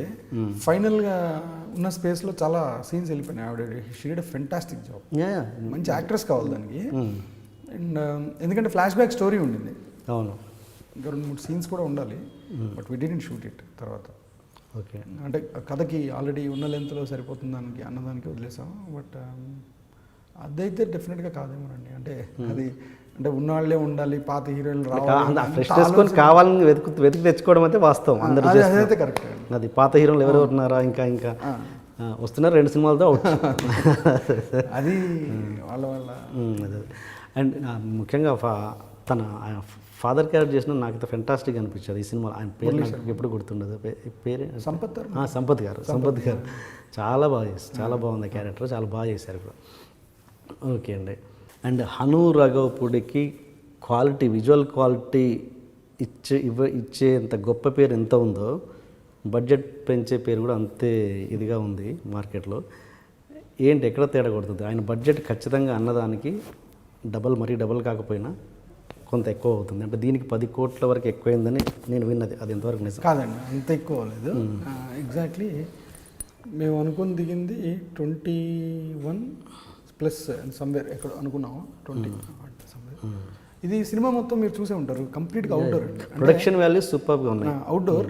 And at the same time అంతా కూడా ఎక్స్టీరియర్స్. అంటే కోల్కతా రోడ్, కోల్కతాలో సెంటర్స్, ట్రామ్, ఇవన్నీ ఏంటంటే ఎక్స్టీరియర్. ఇప్పుడు ఒక ఇంటీరియర్ షూట్ అంటే which is in our control, మనకి నచ్చినట్టు మనం చేయొచ్చు. అన్ఫార్చునేట్లీ నా లొకేషన్స్ కూడా రిపీట్ అవ్వవు ఎక్కువ రైటింగ్లో. అంటే ఇప్పుడు ఈ లొకేషన్లో ఉందంటే మళ్ళీ ఆ లొకేషన్లో ఇంకో సీన్ ఉండడం అలాంటిది ఉండదు జనరలీ. అది ఒక రకంగా తప్పేమో నాకు తెలియదు, నేను నా రైటింగ్లో ఉన్న మిస్టేక్ ఏమో. అదే ఇలాంటివే నేను కొన్ని కరెక్ట్ చేసుకోవాలి బేసిక్గా. సో దానివల్ల ఏంటంటే లొకేషన్ రిపిటేషన్ ఉండదు మెయిన్. సో ఎక్కువ ఎక్స్టీరియర్లో ఉంది కథ అంతా. సో దానివల్ల చాలా ఫ్యాక్టర్స్ ఉన్నాయండి. ఇప్పుడు మీకు తెలిసిందే, దాంట్లో జనాలు, టైమింగ్ 9కి స్టార్ట్ అవుతుంది, 4కి లైట్ వెళ్ళిపోతుంది. సో ఈ ప్రాసెస్ వల్ల అనుకున్న వర్కింగ్ డేస్ కంటే కాస్త ఎక్కువైనాయి. ఓకే, దీంట్లో అంటే ఆ ప్రాబ్లం. లై కూడా అంతే కదండి, లై కూడా అలాంటిది. K V P G we shot in 6 crores the whole film including everything, which is village story. Okay okay, అది మొత్తం సినిమా అంతా కలిపి 6 crores అయింది budget up to first copy. Okay, ఎలాంటి జాగ్రత్తలు తీసుకున్నారు అక్కడ? ఎలాంటి, అంటే కలకట్టాలో స్ట్రీట్స్లో చేసేటప్పుడు ఎట్లా మేనేజ్ చేశారు? అది చాలా టఫ్ అయిందండి. అంటే ఎలా చేశారు? Direction department, production department, all support, local executives, and well planned ఓవరాల్గా మొత్తం. అంటే ఏ షాట్ ఎక్కడ కట్ అవుతుంది అంటే generally I go with the short division only on set. లేకపోతే రాసుకున్నప్పుడే సగం క్లారిటీ ఉంటుంది మొత్తం. ఎందుకంటే నేను ఆ లొకేషన్కి రాస్తాను కథ. నేను కథ అనుకున్న తర్వాత ఈ సీన్ అక్కడికి వెళ్ళి ఎలా కొరియోగ్రాఫ్ చేయాలనేది నేను ఎక్కువ టైం అక్కడ స్పెండ్ చేస్తాను ఫస్ట్. ఓకే, ఉండి దానికి తగ్గట్టుగా కొరియోగ్రాఫ్ చేసుకుని షార్ట్స్ అన్ని ఫిక్స్ చేసుకుని, అంటే జిమ్ ఈ షాట్ ఉందంటే అటు ఉండాలి అక్కడ ఫిక్స్ చేసి. ప్లస్ అక్కడ రీజనల్ సినిమా కాబట్టి ప్లస్ జనాలు పెద్ద గేమ్ ఎగబడకపోయి ఉండదు. అంత ఇబ్బంది పెట్టలేదు, అంత ఇబ్బంది కూడా పెట్టలేదు. బట్ వెదర్ అండి మెయిన్, పర్మిషన్స్, వెదరు. ఇప్పుడు ఒక ట్రామ్ షాట్ తీయాలంటే ట్రామ్ ఎక్కడ ఆగదు, ఆపలేము ట్రామ్ని. అది ఒక దగ్గర స్టార్ట్ అయిందంటే ఇంకో దగ్గరికి వెళ్ళిపోవాలి, డెస్టినేషన్కి వెళ్ళాల్సిందే, రోడ్డు మీద ఆపడానికి ఉండదు అది. సో అదొక ప్రాబ్లం. అలా ఒకటి కాదులేండి, ఇంకా చాలా హెక్టిక్ సిచ్యువేషన్స్. సో బడ్జెట్ నేను ఎక్కువ చేయటం ఏమి ఉండదండి. ఇప్పుడు ఎక్స్టీరియర్ లొకేషన్లో ఇప్పుడు సగం షూట్ చేస్తాం, అందులో రెయిన్ టైంలో రెయిన్ సీక్వెన్స్ ఉంది, మళ్ళీ అలా ఒకదానికొకటి ఉన్నాయి. బడ్జెట్ నేను ఎక్కువ చేయడం అనేది ఉండదండి. Actually film is a team work అని అందరూ అంటారు కదా. ఇట్స్ నాట్ దట్ ఒక్కటి చేసే పని కాదండి సినిమా అనేది, అది అందరికీ తెలిసిందే, టీమ్ ఎఫర్ట్ అది. అందులో ఏది జరిగినా ఇప్పుడు సినిమా బాగా వచ్చింది, ఇప్పుడు డైరెక్టర్ అనేవాడు కెప్టెన్ ఆఫ్ ద షిప్ రోజులు వేరు, ఇప్పుడు కాదు. ఇప్పుడు కెప్టెన్ ఆఫ్ ద షిప్ అంటే నవ్వుతారు, అసలు కరెక్ట్ కూడా కాదు అది. ఎందుకంటే ఇదివరకు అక్కడ ఏం జరుగుతుంది అనేది ఎమోషనల్ గ్రాఫ్ ఓన్లీ ఈయనకి తెలుసు, దాంట్లో చూస్తున్న కెమెరామెన్కి తెలుసు. There is no monitors at that point of time. అప్పుడు జడ్జ్మెంటే, అంటే ఇంకేంటి తను చెప్పింది ఎస్ అంటే ఎస్, కాదు అంటే కాదు. ఆ టైం ఓకే. ఇప్పుడేంటి, ఇప్పుడు మానిటర్ దగ్గర ప్రతి ఒక్కరు ఇది బాలేదు, ఇది బాలేదు, ఇది బాలేదు, కెమెరామెన్కి ఒకటి ఉంటుంది. ఇప్పుడు కూడా మనం ఆ మైండ్ సెట్ తోటి ఉండటం తప్పు మాట. ఇది డైరెక్టర్ అనేవాడు క్యాప్టెన్ ఆఫ్ ద షిప్ అంత రూలింగ్ పొజిషన్లో ఏమీ లేదండి. మరి I don't know about big things, for me at least. చూసుకుంటే అందరికీ ఎవరి ఒపీనియన్ వాళ్ళకి ఉంటుంది, ఎవరికి క్లియర్గా తెలుస్తుంది అక్కడ అవుట్పుట్. సో దాన్ని బట్టి చేసుకుంటూ వెళ్తారు. సో టీమ్ ఎఫర్ట్ అండి అది డైరెక్టర్ వల్ల అవుతుంది అనేది తప్పు మాట. 100%. కెమెరామెన్కి ఒక లైటింగ్ టైం కావాలి, యాక్టర్కి ఒక ఎక్స్ప్రెషన్ తీసుకుని, అంతమంది జనాల మధ్యలో ఒక రొమాంటిక్ సీన్ చేస్తున్నప్పుడు వాళ్ళకి పట్టే టైం వాళ్ళకి పడుతుంది. మార్నింగ్ 9 o'clock స్టార్ట్ చేసి 4కి బ్రేక్ అంటే వర్కింగ్ అవర్స్ ఎంత. So this lot of logistics are there. నేను చేసేది ఉంటుంది బడ్జెట్ నా వల్ల అనేది, అంటే నాకు క్లారిటీ లేకుండా నేను షూట్ చేస్తున్నాను అనుకోండి, నాకు క్లారిటీ లేదు, నేను వెళ్ళి లొకేషన్కి వెళ్ళి సీన్ రాస్తున్నాను, లొకేషన్కి వెళ్ళి షూట్ చేస్తున్నాను, అసలు షార్ట్ డివిజన్ వెళ్తాను నేను. లొకేషన్లో ఇంప్రవైజేషన్స్ ఉంటాయి. అంటే ఇప్పుడు యాక్టర్ రియాక్ట్ అయిందని బట్టి ఇంప్రవైజ్ అవడంలో వచ్చిన ప్రాబ్లం ఏం లేదు. అది తీసుకోకపోతే మళ్ళీ తప్పది. డైలాగ్ ఇంప్రవైజేషన్స్ కూడా ఉంటాయి. ఇప్పుడు యాక్టర్ రియాక్ట్ అయిందని బట్టి, ఇక్కడ కౌంటర్ వచ్చిందని బట్టి మనం చిన్న చిన్న చేంజెస్ చేసుకుంటూ వెళ్దాం. అది యాక్టర్ నుంచి ఉంటుంది, అంతేగాని ఫండమెంటల్గా కాదు. నేను విత్ షార్ట్ డివిజన్ వెళ్తాను ఇప్పుడు సెట్కి. లొకేషన్కి వెళ్ళి ఏదైనా చేశాను అనుకోండి, అది క్రైమ్. దానివల్ల లేట్ అయిందంటే క్రైమ్ నన్ను అనొచ్చు. అంటే నా స్థాయికి నేను తీసుకునే లిబర్టీ కాదు అది. అది స్థాయి, అది ఉండాలి. అంటే బడ్జెట్ పెరగడం అన్నది ప్లానింగ్ లేక అని కాదు, చెక్కడం వల్ల. చెక్కటం కాదండి, చెక్కటం అంటే అంటే అతిగా చెక్తారని మీరే అంటున్నారు కదా, చూసినంతసేపు బాగుంది ఒకటి అని. అతిగా చెక్కటం ఏముంటుందండి, నథింగ్ లైక్ దట్. అంటే ఇప్పుడు మనం చేసే పని ఇట్ రిఫ్లెక్ట్స్ ఎవ్రీథింగ్ అండి. అది ఫ్రంటల్ ఫేస్ సినిమా అనేది. ఇప్పుడు రేపు పొద్దున్న చూసేది ఫ్రంటల్ ఫేస్, అది మొత్తం అంతా. అది బాగుంది అంటే దాని అర్థం అందరు కలిసి కష్టపడ్డదే. నేను ఒక్కడిని చెక్కటం కాదు, ఆ డైరెక్టర్ తన పని తను చేయాలి, ఎక్స్ప్రెషన్ వాళ్ళది వాళ్ళు కరెక్ట్ చేయాలి, అన్నీ అందరు కరెక్ట్ అయ్యి ఓకే అనుకుంటే అది కరెక్ట్. ఆయనకు అనురాగపుడికి రిస్ట్రిక్షన్, ఫ్రీడమ్ ఇవ్వకపోతే, రిస్ట్రిక్ట్ చేస్తే పర్ఫెక్ట్గా కృష్ణగాడి వీరప్రేమ కథ వస్తుంది, ఫ్రీడమ్ ఇస్తే లై వస్తుందని. లైలో ఫ్రీడమ్ ఉందని ఎవరు చెప్పారండి? లేదా lie short like lie is a big story. April 3rd మేము యూఎస్లో స్టార్ట్ చేసాం షూట్. అంతకు ముందర 10 days ముందర చేసాం ఇక్కడ, వదిలేయండి. అది చాలా చిన్న వర్క్ జడ్జు. అది April 3rd యూఎస్లో స్టార్ట్ చేసి August 11th సినిమా రిలీజ్ చేసాం. I will tell you the story. అంటే ఎన్ని రోజులు ఉంది? April 3rd నుంచి August 11th లెక్కేయండి months wise. April 3rd to May 3rd, April to May to June, June to July, July to August. అంటే ఆగస్ట్లో 11 days. అంటే ఎన్ని? 4 నెలలు కరెక్ట్గా, అంతేనా? అంటే 120 days, 67 days యూఎస్లో షూట్ చేశా 120 daysలో. ఓకే, 5 days జర్నీ ఇటు అటు అందరు రావడానికి, అంటే 72 days గాన్. వచ్చిన తర్వాత 26 days ఇక్కడ షూట్ చేశాను. ఓకే, ఎన్ని రోజులు అయిందండి? 67 + 5 72 + 26 days ఎంత? 98 days దగ్గర 98 days షూట్లో ఉండి 120 daysలో. And travelling, local travelling 3 days Pune. Okay, అంటే 101 days 120 daysలో 19 daysలో సినిమా రిలీజ్ అయింది. ఓకే, అదేమన్నా స్పేస్ ఉందా, ఫ్రీడమ్ ఉందా? అది రిలీజ్ డేట్ ఫిక్స్ అవ్వడం వల్ల జరిగింది తప్పు. August 11th అనేది టార్గెట్ ఫిక్స్ అయిపోవడం వల్ల ఇక్కడ వీసా లేట్ అయింది. మేము జనవరిలో వెళ్ళాలి యూఎస్. ఓకే, జనవరిలో యూఎస్ వెళ్ళాలి. వీసా లేట్ అయ్యి వచ్చి ఏప్రిల్కి పడిపోయింది. బట్ రిలీజ్ డేట్ ఎప్పుడు అనౌన్స్ చేసాం? సినిమా ముందర స్టార్ట్ చేయడానికి, సినిమా షూటింగ్ మొదలుపెట్టే డేట్ కంటే రిలీజ్ డేట్ ఫిక్స్ అయిపోయింది ముందర. Okay, okay. In all angles. నేను ఈవెన్ ఇప్పుడు మీరు కావాలంటే ఈ క్వశ్చన్ మీరు నితిన్ ఎప్పుడైనా కలిస్తే నితిన్ అడగచ్చు, ప్రొడక్షన్ ఎప్పుడైనా కలిస్తే ప్రొడక్షన్ అడగచ్చు. August 11th డేట్ ఆ రోజు ఫిక్స్ అవ్వడం వల్ల రివర్స్ ఇంజనీరింగ్ చేసుకుంటే వెళ్ళాలి. ఇక్కడ వీసా లేట్ అయితే మనం ఏం చేస్తాం? ఆ షూట్ ఇక్కడ అనుకోండి, ఇక్కడ లొకేషన్ వాళ్ళైపోతే ఇంకో దగ్గర చేస్తారు. బట్ అది కంప్లీట్లీ లొకేటెడ్ ఇన్ యూఎస్ వెళ్ళి. సో ఈ 120 daysలో ఆల్మోస్ట్ 90+ days షూటింగ్ చేసి సినిమా రిలీజ్ చేస్తే స్క్రీన్ మీద కన్ఫ్యూజన్గా ఉండేది. నేనే చూడలేదు first start to finish cinema ఫ్లోలో, ఎవరూ చూడలేదు. సో యువర్ ప్రొడ్యూసర్స్ డైరెక్టర్ అంటారా? అట్లా నేను చెప్పలేను. I'm story teller. Okay, okay. నేను ఒక నెరేటివ్ని నెరేట్ చేయగలను. అది 100% ఉంటుందని నేను చెప్పలేను. ఇప్పుడు మీకు నేను కథ అందరికీ చెప్తాను, చెప్పినప్పుడు దీంట్లో ఇది బాగుందమ్మా, ఇది బాగాలేదు అని చెప్పినప్పుడు I try to correct it. అది జెన్యూన్గా ఉండాలి, అది దీంట్లో ఉండాలి. అది I'm always there. Okay, okay. మీతో సెకండ్ సినిమా ఆఫర్ చేసిన ప్రొడ్యూసర్స్ ఉన్నారా మీతో? మీరు తీసిన సినిమాలో సెకండ్ టైం 14 reels తోటే కదండి నేను లైవ్ చేసింది. మళ్ళీ కృష్ణగాడు నెక్స్ట్ ఇమీడియట్ ఒక సక్సెస్ అది. ఓకే అండి. ఇప్పుడు సుధాకర్ గారితో మళ్ళీ చేస్తాను నేను. ఓకే, ఇప్పుడు మైత్రి తోటి ఉంది, దాని తర్వాత ఇమీడియట్గా ఆయనకే చేస్తాను మళ్ళీ. Okay, I'm very good friend of mine. Is like a brother to me. Whatever happens, వేరే విషయం. ఓకే. మామూలుగా హీరో హీరోయిన్ బిజినెస్ చూజ్ చేసుకుంటారు కదా మా డైరెక్టర్స్, దీంట్లో ముఖ్యంగా చాలా నాకు బాగా నచ్చింది సాయి పల్లవి ఆ ప్రొఫెషన్ ఏదైతే ఉందో, అంటే స్ట్రీట్ ప్లే అంటారు కదా, స్ట్రీట్ చాలా బాగా నచ్చింది. అంటే అది అది మీరు ఎక్కడి నుంచి, అంటే ఎక్కడ దానికి కోల్కతాలో అదొక క్యారెక్టర్ అండి. అంటే generally they participate like that. అంటే స్టూడెంట్స్లో ఉండే యాక్టివిటీస్ ఉంటాయి కదా, జనరల్ స్టూడెంట్ యాక్టివిటీస్ అంటాం కదా, అలా స్ట్రీట్ ప్లే అనేది వాళ్ళకి ఒక, నాకు తెలిసి తెలుగులో ఇప్పటివరకు ఏం రానట్టుంది ఆ క్యారెక్టర్ అలా. నేను చందు గారి దగ్గర వర్క్ చేసినప్పుడు 6 months ఉన్నానండి కోల్కతాలో వెళ్ళి. అంటే ఐ యూస్ టు రోమ్, కథలు రాసుకోవడానికి తిరుగుతూ ఉండేవాడిని అటు ఇటు. అలా నేను కోల్కతా వెళ్ళినప్పుడు నేను చూశాను అలాగా. ఓకే, 6 months ఉండిపోయాను నేను అప్పుడే.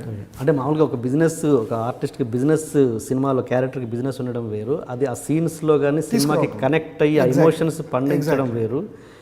ఆ ఉన్న ప్రతి సీన్కి ఏదో ఒక ఎమోషన్ కనెక్ట్ అవుతుంది. మీరు చూస్తే లవ్ స్టోరీ రౌండ్ ఆఫ్ మొత్తం కూడా స్ట్రీట్ ప్లేతో స్టార్ట్ అయ్యి స్ట్రీట్ ప్లేతో ఫినిష్.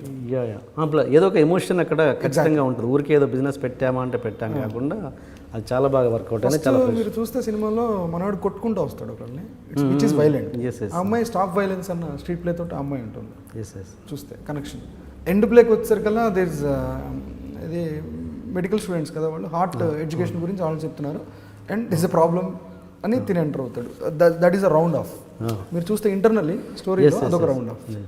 ఖచ్చితంగా స్టోరీ రన్ ఉంది, ఎమోషన్ బాగా వర్కౌట్ అయింది, చాలా ప్లస్ అయింది సినిమాకి. అండ్ ముఖ్యంగా చాలామంది అంటుంటారు ఏంటి కెమిస్ట్రీ హీరోయిన్స్కి బాగా వర్కౌట్ అయింది అని. నిజంగా నేను ప్రాక్టికల్గా చూసిన సినిమా ఇదే అని చెప్పాలి, ఎందుకంటే అంత బాగా వర్కౌట్ అయింది వీళ్ళిద్దరికి. అంటే ముఖ్యంగా హగ్ చేసి, అంటే మనం ఎన్నో కిస్ సీన్స్ చూసాము, హగ్ సీన్స్ ఎన్నో చూసాం, కానీ దీంట్లో సాయి పల్లవి శర్వానందన్ పెట్టుకున్న హగ్ కానీ కిస్ కానీ రియల్లీ సూపర్ యాక్చువల్గా. అంటే ఏదో నిజంగా ఒరిజినల్ లవర్స్ క్యాండిడ్ షూట్ లాగా అనిపిస్తుంది. ఒరిజినల్ లవర్సా అనే రేంజ్లో ఉంటుంది వాళ్ళు. అది తెలిసి వాళ్ళు ఈ సినిమాకి పరిచయం అయ్యారని విన్నాను. అవునండి. అది ఏంటి అంత నిజంగా అంత బాగా రావడానికి వెరీ ప్రొఫెషనల్ యాక్టర్స్ అండి. అంటే ఓకే, ప్రొఫెషనల్ చాలా మంది ప్రొఫెషనల్స్ ఉన్నారు మనకి, ఎంతో లైక్, అంటే ఐఎమ్ నాట్ సేయింగ్ దట్ వేరే వాళ్ళు ప్రొఫెషనల్ కాదు, నా ఉద్దేశం అది కాదు. అంటే కొన్ని సీన్లు చేయడానికి చాలా ఇబ్బందిగా అనిపిస్తాయి కొంతమందికి, కొన్ని రకాలుగా.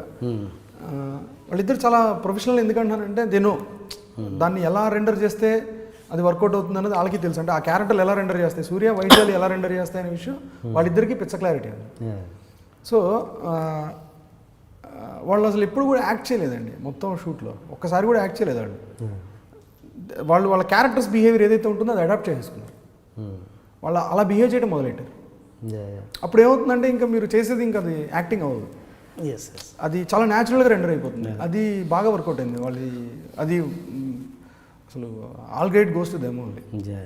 ముఖ్యంగా ఇంటి దగ్గర డ్రాప్ చేసినప్పుడు, బైక్ డ్రాప్ చేసినప్పుడు అమ్మాయి చేసుకున్నది ఇట్స్ టెరిఫిక్ అనమాట. అంటే ఏమంటారు, ముద్దును అనుభూతి చెందడం అన్నది నిజంగా ఒక ప్రేక్షకుడిగా మనం పొందుతాం. విల్ బిలీవ్ 100% బిలీవ్ చేస్తాం వాళ్ళు ఇద్దరు నిజంగా అంత డీప్గా ఉన్నారు. చాలా చాలా చాలా బాగా చేసిన తను.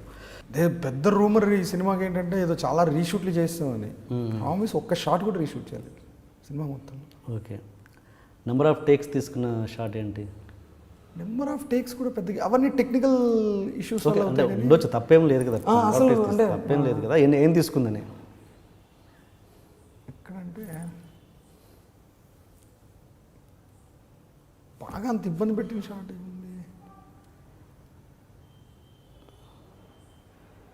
అంటే చాలా జోవియల్గా అయిందేనండి ఆ సెకండ్ కాఫీ హౌస్ సీన్లో.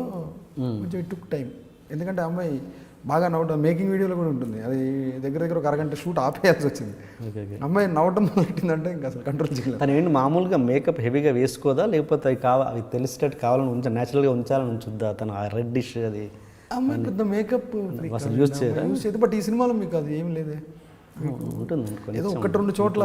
అంటే అమ్మాయి సన్ బర్న్ ఎక్కువ వస్తే రెడ్ అవుతుంది, బట్ ఈ సినిమాలో almost she looks beautiful in this.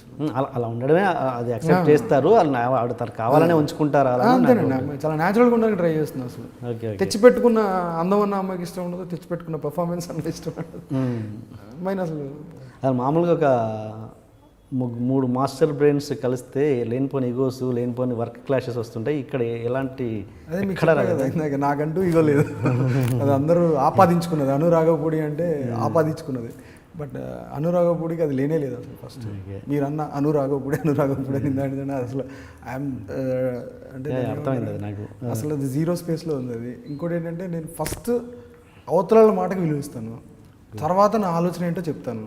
ఇది నా నేచర్ ఫస్ట్ ప్రిడామినెంట్గా. అది నేను కనిపించవచ్చు కానీ బయటికి నా థాట్ ప్రాసెస్ అయితే అదే. సో నాకు ఎప్పుడు ఆ ప్రాబ్లం లేదు, వాళ్ళిద్దరితోటి కానీ ఎవరితోటి నాకు లేదు అసలు. మీకు లేకపోయినా వాళ్ళ ఒక మూడు మైండ్స్ వాళ్ళు కూడా అండి, అంటే ఇప్పుడు ఈక్వల్ మైండెడ్ అంటారు కదా, లైక్ మైండెడ్ పీపుల్ అంతే. వాళ్ళు చేసే దాంట్లో అది పర్ఫెక్ట్. నేను ఒక్కొక్కసారి నేను తీసేసి ఓకే అనుకున్న టేక్ కూడా మామూలుగా హెడ్ ఫోన్స్ పెట్టుకుంటాం కదా మానిటర్ దగ్గర, షార్ట్ ఓకే అయిపోయిన తర్వాత వాళ్ళ దగ్గరే మైక్ ఉండిపోతాయి. ఉండినప్పుడు ఆ అమ్మాయి తిను సర్వా డిస్కస్ చేసుకుంటూ ఇది ఇలా అయితే అలా ఉండేది. అది పర్టికులర్లీ ఎక్కడంటే నేపాల్ సీన్లో. అది మనం ఇక్కడ హలో వైశాలి ఈజ్ మైన్ అనే డైలాగు నువ్వు ఎవరినన్నా చూస్తూ హలో అని పిలిచి చెప్తే ఎలా ఉంటుంది అనేది వాళ్ళిద్దరు డిస్కషన్. నేను అప్పటికి తీసా షార్ట్, అది అయిపోయింది. అది నాకు చాలా ఫెంటాస్టిక్గా అనిపించింది ఐడియా. అది ఇమీడియట్గా మళ్ళీ నేను రిటైన్ చేసి అలా తీసాను మళ్ళీ. అంటే సినిమాలో వచ్చే ఒక ఆలోచన ఒక లైట్ ఆఫీసర్ దగ్గర క్లిక్ అవ్వచ్చు, ఇంకోళ్ళ దగ్గర క్లిక్ అవ్వచ్చు, సడన్గా స్టిల్ ఫోటోగ్రాఫర్ ఒక ఫ్రేమ్ తీసుకొచ్చి చూడండి సార్ మీరు ఇందాక తీసిన దానికంటే ఈ ఫ్రేమ్ ఎంత బాగుందో, ఇందులో బాగుంటుంది కదా ఇది అని అనొచ్చు.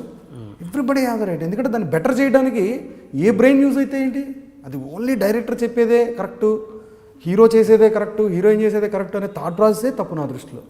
అది దాన్ని బెటర్ ఎవడైనా చేయగలడు. అది యాక్సెప్ట్ చేసే స్థాయి ఉండగలగాలి అంతే. మెంటల్లీ మనం అంతే రైట్గా ఉండాలి. I'm always there. కరెక్ట్. అది వాళ్ళకు కూడా అలాగే ఉన్నారు, అందుకే ఎప్పుడు ఆ ప్రాబ్లమే రాలేదు.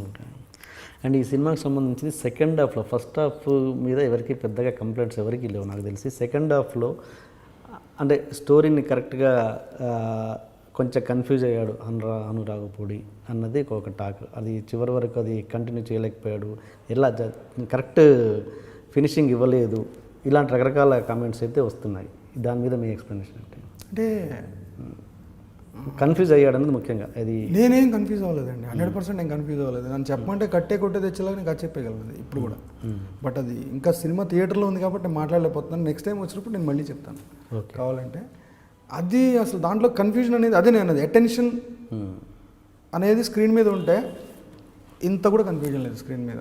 ఓకే. స్క్రీన్ మీద జరిగిన కథలో ఇంత కూడా కన్ఫ్యూజన్ లేదు. మహా అయితే మీకు ఒక ఏరియాలో ఒక సీన్ ఏదైనా ల్యాగ్ అనిపించవచ్చు, ఇట్లాంటి ప్రాబ్లం ఉండొచ్చు. అది ఒక్కొక్క నెరేటివ్ ఒక్కొక్క స్టైల్లో ఉంటుంది. మనం ల్యాగ్ని సినిమా దీనికి ఆపాదించలేం అంతే కదా. మీకు అర్థం అంటే మీ పేషెన్స్ లెవెల్ని బట్టి అది డిపెండ్ అయి ఉంటుంది. కొంతమందికి చాలా పేషెన్స్ ఉంటుంది చూడటానికి, మనం అలా చూస్తూ ఉంటాం, మనకేమనిపించదు, నాకు అనిపించదు ల్యాగ్ అని. ఇంకొకటికి అసలు పేషెన్స్ జీరో, వాళ్ళకి ఇమీడియట్గా అబ్బా అసలు కూర్చోలేరు. ఒక చిన్న సైలెంట్ షాట్ కూడా ఏదో ఒకటి వినపడాలి, ఏదో ఒకటి మాట్లాడుకోవాలి, వాళ్ళకి అది అనిపిస్తుంది అలాగా అంతే కదా. సారీ, వాళ్ళకి they will feel in that way. So lag అనేదాన్ని మనం డిఫైన్ చేయలేం. ఒక్కొక్కటి మైండ్ సెట్కి ఒక్కొక్కటి ల్యాగ్, అది మనం చెప్పలేం దానికి ఏంటనేది. అంటే క్యారెక్టరైజేషన్లో, సాయిపల్లవి క్యారెక్టరైజేషన్లో కొంతసేపు గుర్తున్నట్టు, కొంతసేపు గుర్తులేనట్టు, ఇలా గుర్తులేదు అని చెప్పి సడన్ గా ఓపెన్ చేశాను అనుకోండి, తర్వాత ఆడియన్స్ కన్ఫ్యూజ్ అయ్యారు అన్నట్టుగా కొంచెం పెద్ద పెద్ద వాళ్ళు అన్నారు, చిన్న చిన్న వాళ్ళు కూడా కాదు, పెద్ద పెద్ద వాళ్ళు. అదే సార్ నేను అనేది. ఇప్పుడు మీరు చూస్తే కథలో నేను ఎక్కడో అక్కడ హింట్ ఇవ్వకుండా, ఏంటిది అన్న హింట్ ఇవ్వకుండా నేను సడన్గా తీసుకొచ్చాను అనుకోండి, అరే రైటర్గా లిబర్టీ తీసేసుకున్నాడు వీడు, మొహం వీడికి రాదు సినిమా తీయటం, సడన్గా తీసుకొచ్చి ఎపిసోడ్ చూసావా, అలా కావాలంటే ఏదైనా చెప్పొచ్చు కదా, అదే ఎందుకు అంటారు. నేను అది హింట్ ఇస్తున్నప్పుడు ఇప్పుడు మీరు చూస్తే ఆ షాట్ కూడా నేను I defined it with the shot. అక్కడ మీరు చూస్తే యాక్సెస్ జంప్తో షాట్ ఉంటుంది, అది ట్రాక్ షాట్. ఇది ఓ కదా మర్చిపోయా కదా అని నవ్వుతూ చెప్తుంది. అదే షాట్ గురించి మీరు చెప్పేది, నేను డీటెయిల్స్ చెప్పట్లేదు. టెర్రస్ మీద కదా, ఆ షాట్లోనే ఉంది దాని డెఫినేషన్. మీరు చూస్తే నేను ఏ ప్రొఫైల్లో స్టార్ట్ చేశాను, ఏ ప్రొఫైల్లో ఏం చేశాను, ఒకటే షాట్లో యాక్సెస్ జంప్ తీశాను. అది ఎందుకంటే ఆ కంటెంట్లో ఫ్లిప్ ఉంది.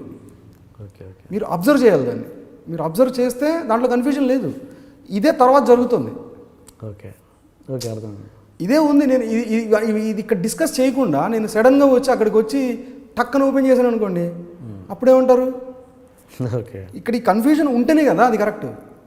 కన్ఫ్యూజన్ ఎందుకు ఇలా బిహేవ్ చేస్తుంది అనేది క్వశ్చన్. మీరు దాన్ని కన్ఫ్యూజన్ అని డిసైడ్ అయిపోయారు అక్కడే, మీరు దాన్ని హోల్డ్ చేయాలా. At least there is a clarity. ఆ తర్వాత వచ్చినప్పుడు ఓహో ఎందుకు ఇలా బిహేవ్ చేసింది, అది నిజమేనా అన్న ఒక అట్లీస్ట్ ఒక రికలెక్టింగ్ వాల్యూ ఉంది కదా. అంటే అదే అర్థం. అంటే నేనేది ఏంటంటే ఆడియన్స్కి ఎక్స్ప్లెనేషన్ ఇచ్చే పరిస్థితి డైరెక్టర్కి ఉండకూడదు కదా, అది లేదు. అందుకని నేను అసలు ఇప్పుడు నేను చెప్పింది కూడా ఈ షార్ట్ డెఫినేషన్ అనేది నా సాటిస్ఫాక్షన్, నా ఆత్మసంతృప్తి. అది అసలు అది ఇప్పుడు ఆ షార్ట్ గురించి నేను ఎత్తాల్సిన అవసరం కూడా లేదు, చెప్పకూడదు యాక్చువల్లీ. బట్ అది నా ఆత్మసంతృప్తికి నేను తీసుకునే షార్ట్ అది. ఓకే, ఇది ఎందుకంటే ఇది ఇది ఇది ఇది రియల్ స్పేసు, ఇది ఒరిజినల్ స్పేసు, ఇది మనం చీట్ చేస్తున్న స్పేసు, ఇది ఒరిజినల్ స్పేసు. సో అందుకని ఒకటే సజెషన్ ట్రాక్ అయింది అనేది ఇప్పుడు అది నా ఆత్మసంతృప్తి as a maker. As a film maker అది నా డెఫినేషన్ దానికి, అంటే నేను ఇచ్చే డెఫినేషన్. బట్ పక్కకు పెడితే మీకు అక్కడ డౌట్ రాలేదనుకోండి, సడన్ అవుతుంది, ఎగ్జాక్ట్లీ మీకు అది సడన్ అయిపోదు, ఏంటిది మరీ టూ మచ్ తూచ్ అంటారు టక్కని, అంతే కదా, అవునా కదా. ఇది ఉండబట్టి మీకు అది డిఫైన్ అయింది కరెక్ట్గా.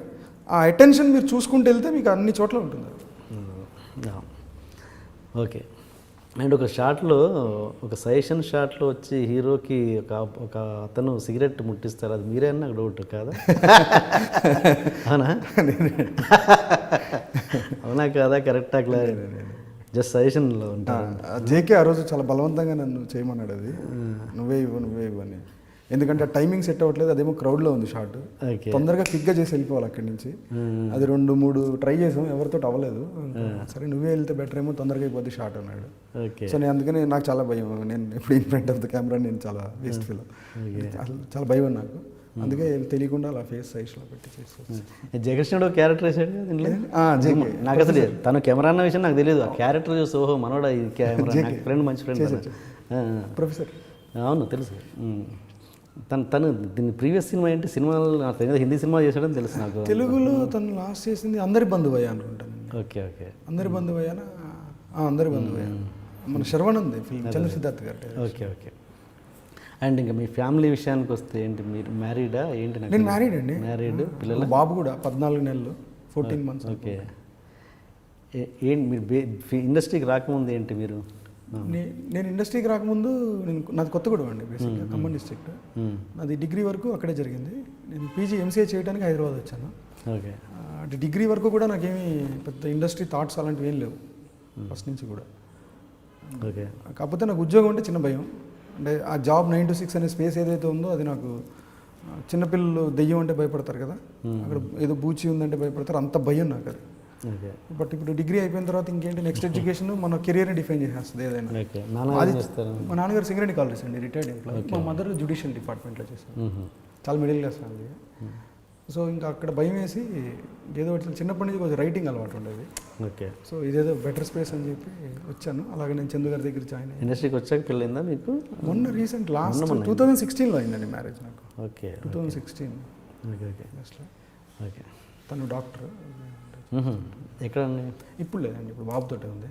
సో మళ్ళీ ఓకే ఓకే. 14 months కదా. Okay okay. నేను అసలు ఇంట్లో ఉంటే కుదరదు కదా షూట్స్. అండ్ ఈ సినిమాలో హీరోయిన్గా ఫస్ట్ సాయి పల్లవి కంటే ముందు కొంచెం పెద్ద పెద్ద హీరోయిన్లనే ట్రై చేశారని. అసలు ట్రై చేయలేదు. అవునా?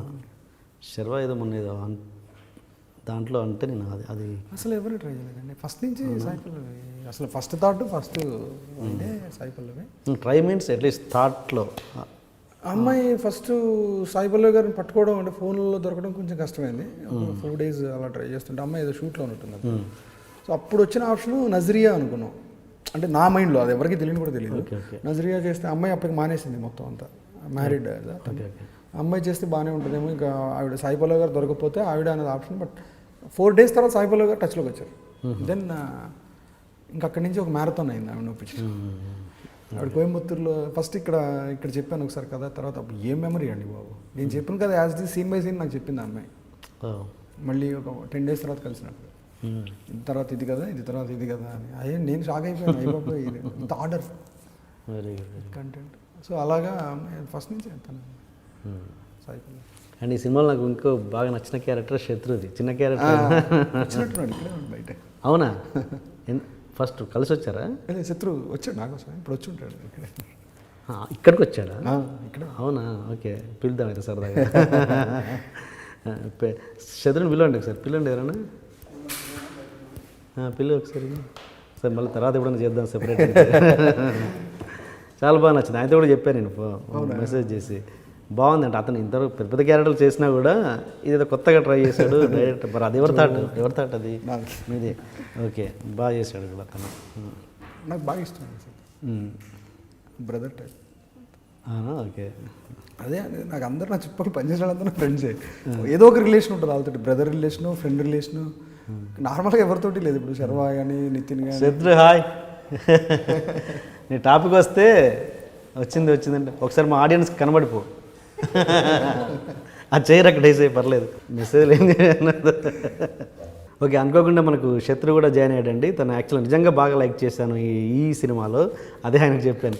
శత్రు చెప్పు అంటే నిజంగా ఇప్పటివరకు చేసిన నీ క్యారెక్టర్లో one of the best characters అనే చెప్పాలి. చిన్న లెంత్ అయినా కూడా రిజిస్టర్ అయ్యేది బాగా, బాగా పర్ఫామ్ చేసాడు అనిపించే విధంగా ఉంది. ఏంటి దాన్ని పడ్డ హోంవర్క్ ఏంటి అంత కష్టం? Thank you. అంటే ఫస్ట్ ఈజీ లవ్ స్టోరీ కాబట్టి నార్మల్గా హనుమాన సినిమాలు అంటే నాకు డెఫినెట్గా ఏదో క్యారెక్టర్ ఉంటుందని అనుకుంటాను. లవ్ స్టోరీ కాబట్టి డెఫినెట్గా దీంట్లో ఉండదు అని నేను ఫిక్స్ అయిపోయాను. సర్లే ఉంటే చెప్తాడు కదా తనే అని. సడన్గా ఎప్పుడో ఒకసారి కార్ డ్రైవ్ చేసుకుంటూ వెళ్తున్నా, సడన్గా ఫోన్ వచ్చింది. ఎక్కడో నువ్వు అని అంటే ఒక చిన్న క్యారెక్టర్ ఉంది చేస్తా అని. చిన్నదా పెద్దదా నాకు అనవసరం, చేస్తా నేను అంతే ఫిక్స్ అని చెప్పి. ఏదో సంథింగ్ ఉంటుంది, లేకపోతే అంత ఈజీగా అడగడైనా. సో చేస్తా అని చెప్పి వెళ్ళాక ఇలా ఇలా ఇలా ఉంటుంది నత్తి క్యారెక్టర్ అది అని చెప్పి. చాలా ఇంట్రెస్టింగ్గా ఉంది, నేను డెఫినెట్గా చేస్తున్నా ఇది అని చెప్పి. హోంవర్క్ అంటే ఇంక అదే లొకేషన్లోనే అంత చూసుకొని ఆ డైలాగ్ని ఎలా పలికితే బాగుంటుంది మొత్తం దగ్గరుండి చేయించారు అనమాట. అది చూసినాకనే నేను ఇమ్మీడియట్గా 0 సినిమాకి వెళ్ళాను. దాంట్లో అనుష్క శర్మ పరిస్థితి కూడా అదే ఆల్మోస్ట్. అంటే తను కూడా అవునవును కొంచెం ఇదిగా మాట్లాడుతుంది కదా, మెంటల్లీ హ్యాండిక్యాప్ తను, అది ఇది అసలు చాలా కష్టం అలా చేయడం. అంటే అది చాలా లెంతీ క్యారెక్టర్ అనుకో, బట్ ఎలాంటి హోంవర్క్ చేసేవాడిని అంటే రిహార్సల్ ముందు చేసేవాడు ఎట్లా? సీన్కి ముందు నాకు ముందే పొద్దున్నే డైలాగులు ఇచ్చేసేవాళ్ళు. సో దాన్ని ఎలా పలకాలి, ఎలా పలికితే బాగుంటుంది కామెడీగా. డెఫినెట్గా నేను ఇప్పటి వరకు చేసిన క్యారెక్టర్స్ చూస్తే నార్మల్గా జనాలకి ఇది ఎక్కుతుందా లేదా అని చెప్పలేము. ఆ కన్ఫ్యూజన్ అయితే డెఫినెట్గా నాకు ఉంది. అందుకే పక్క నుంచి ఎప్పుడు అడిగాడని, అన్న పర్లేదంట ఎలా వస్తుంది ఇది అని. నువ్వేం టెన్షన్ పడకు, నేను ఉన్నా కదా, నువ్వు చెయ్యి చెప్తా అని చెప్పి ఆ ధైర్యం వల్ల నేను చేయగలిగాను అది. సో కొంచెం డిఫరెంట్ బాడీ లాంగ్వేజ్ అడాప్ట్ చేసుకుంటే బాగుంటుంది, దీనికి కొంచెం కొత్తగా ఉంటుంది, ఇది కూడా చేయగలం అనే ఒక ఏమైనా అనిపించదా? ఎక్కడన్నా తేడా కొడితే జనాలు ఏమైనా అపహాస్యం అయితే డెఫినెట్గా అనిపిస్తుంది. ఆ భయం ఉంది. ఫస్ట్ హాఫ్లో పెద్ద ఆ సీన్కి అంత ఇది రాలేదు, బట్ సెకండ్ హాఫ్లో ఆ సీన్ వచ్చేసరికి, నా సీన్ వచ్చేసరికి నవ్వుతున్నారు జనాలు. I was very happy. Okay, successful అయ్యాము డెఫినెట్గా. డబ్బింగ్లో ఎలాంటి వర్క్ చేసావు, ఎలాంటి హార్డ్ వర్క్ చేసావు? డబ్బింగ్లో అన్ననే మొత్తం దగ్గరుండి ఈ పదం ఇలా పలికితే బాగుంటుంది అంటే బేసిక్గా ఏంటంటే ఆ చిన్న కామెడీ టింట్ కావాలి కాబట్టి యాక్చువల్లీ స్మోకింగ్ కార్డ్ కూడా ఆ స్లాంగ్లోనే చెప్పాము ఒకటి, బట్ బాగుండదని తీసారు. Okay okay okay, thank you so much. All the best. నిజంగా I liked it very much. Thank you so much. And ఈ సినిమాలో కొన్ని సింబాలిక్ షార్ట్స్ కూడా నాకు సరిగ్గా గుర్తు రావట్లేదు, కానీ కొన్ని గుర్తున్నవి బాగున్నాయి. అవి ఏంటంటే లైక్ ఎగ్జిబిషన్లో ఒక ట్రైన్ వచ్చి హీరో బైక్ ముందు ఆగడం, ఆ డైలాగ్లో వాయిస్ ఓవర్లో మూవ్ అనేది హీరోయిన్ వాయిస్ రాగానే బైక్ మూవ్ అవ్వడం, అదే ఎగ్జిబిషన్లో ఉంటుంది. ఎగ్జిబిషనే కదా అది? ఎక్కడండి? ఒక ట్రైన్ ముందు కరెక్ట్ బైక్ వచ్చి ఆపుతాడు హీరో శర్వా. అందులో అస్సాం ఎగ్జిబిషన్ ట్రైన్ ఉంటుంది కదా, ఎగ్జిబిషన్ అయినా అది నాకు సరే ఒక ట్రైన్ లాంటిది వచ్చి హీరో బైక్ ఆపుతాడండి, పట్టాల మధ్యనే ఆపుతాడు, ట్రైన్ వచ్చి ఆగుతుంది. కరెక్ట్గా మూవ్ అయ్యే టైంలో డైలాగ్లో ఇంకా యూ హ్యావ్ టు మూవ్ అన్నట్టుగానే అక్కడ నుంచి వెళ్ళిపోతాడు, ఆ ట్రైన్ వెళ్ళిపోద్ది. అలాంటివి డైలాగ్ బాగా ప్లాన్ చేశారు. అది అది దానికి ఎంత ఎన్ని టేకులు తీసుకున్నారంటే? అది 3 takes, ½ hour తీస్తామండి. అది రోడ్డు మీద కదా, వితౌట్ పర్మిషన్ బైక్ పెట్టి ట్రామ్ వచ్చి. అది ఎగ్జిబిషన్ కాదు, మామూలుగా రోడ్, మామూలు మెయిన్ రోడ్ అండి. అది మెయిన్ రోడ్డు, అది ఒరిజినల్ ట్రామ్. అది వెనకాల వచ్చేది. అది దట్టు ఏంటంటే track and Zoom back shot. అది గింబల్ మీద తీయాలి, వెరీ టఫ్ సిచ్యువేషన్. ఓకే, ఆ టైం డ్యూరేషన్ చూసేసి అది అసలు అది రావడం చేయడం మీకు చెప్పాను, ట్రామ్ రోడ్ మీద ఆపడానికి ఉండదు. అంటే ఇక్కడ మిస్ అయిందంటే షార్ట్, అది వెనకాల వచ్చే టైంకి ఇక్కడ పెట్టి తీయాలి, మళ్ళీ ముందరికి వెళ్ళి మళ్ళీ తీయాలి. అలా బిట్ టఫ్. అదొకటి. దాంట్లో చాలా ఉన్నాయండి అలా చిన్న చిన్నవి. అంటే చిన్న నాకు గుర్తు రావట్లేదు అలాంటి షార్ట్స్ చాలా. మళ్ళీ కొత్తగా ప్రేమిస్తాను మొదలు పెడతాను అనగానే మళ్ళీ సన్లైట్ ఓపెన్ అవుతుంది అమ్మాయి దగ్గర. అలాంటి అది చాలా ఉంది. అలాంటి చాలా సింబాలిజం చాలా ఉంది సినిమాలో. అంటే చాలా సటిల్ ప్లే ఉంటుంది ఓవరాల్. అండ్ చైల్డ్ ఎపిసోడ్ ఉన్నప్పుడు ఫాదర్ కొట్టి వెళ్ళిపోయినప్పుడు పక్కన శర్వా రావటం, that's good actually, very very nice. And ఇంకో సునీల్ క్యారెక్టర్ విషయానికి వస్తే, ఈ సినిమా సునీల్ వల్ల ఈ సినిమాకి పెద్దగా యాడ్ అయింది పెద్దగా ఏం లేదు నా ఫీలింగ్. అది ఈ సునీల్ బదులు ఇంకేదన్నా ఫ్రెష్ క్యారెక్టర్ ఉంటే ఇంకా బాగుండేదేమో అని అనిపించింది నాకు. అంటే యాక్చువల్గా నాకు తెలిసి ఆ క్యారెక్టర్లో సునీల్ గారి వల్ల ప్రాబ్లం కాదండి. అది సునీల్ గారు చేసిన ఇంకొకరు చేసిన మేబీ రిజల్ట్ ఇలాగే ఉండేదేమో. అది ఇట్స్ నాట్ సునీల్ గారి వల్ల వచ్చిన ప్రాబ్లం అయ్యింది. Okay,